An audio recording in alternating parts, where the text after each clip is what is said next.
जी बिल्कुल, मैं इस वक्त ज़िलापशन के इलाके सुरखाब में कायम जो 1980 में कायम की गई जो महाजरीन के लिए बनाई गई है माजरके में मौजूद हूँ। इस वक्त मेरे कैमरे अगर आपको दिखा सके, यहाँ पे सैकड़ों जो घर हैं, इसकी जो छतें हैं, इसके जो सामान है वो उठा ली गई हैं, गाड़ी में भर करके अफ़गानिस्तान ले जा रहे हैं।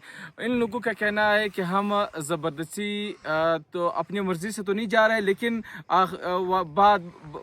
बार बार आने के बाद हमको तंग किया जा रहा है, जिसकी वजह से हमको मुजबरन अफ़गानिस्तान जाना पड़ रहा है। उन लोगों का कहना है कि गुज़श्ता 45 साल से हम यहाँ पे रहाइश पज़ीर है, यहाँ पे हम रहते हैं, और इसके अलावा हम चीन और दीगर इलाकों में अपना रोज़गार और कमाने की कोशिश करते हैं। जबकि पाकिस्तान और अफ़गानिस्तान के दरमियान जो ताल्लुकात ख़राब होने की वजह से इसको लोगों को आखिरी डेडलाइन दी गई हैं, जिसको अब उसको जाना पड़ रहा है। तकरीबन अब 98% जो लोग हैं वो जा चुके हैं। तकरीबन 3 से 4-5 घराने हैं अभी मौजूद हैं, वो भी गाड़ियों के इंतज़ार कर रहे हैं, जबकि गाड़ी आएगी तो फिर ये भी अफ़गानिस्तान चली जाएगी। जबकि इसके अलावा अगर बात की जाए अफ़गान महाजरीन का जो इनखला का जो सिलसिला है, वो चमन के रास्ते चमन पाक अफ़गान बॉर्डर के रास्ते जारी है।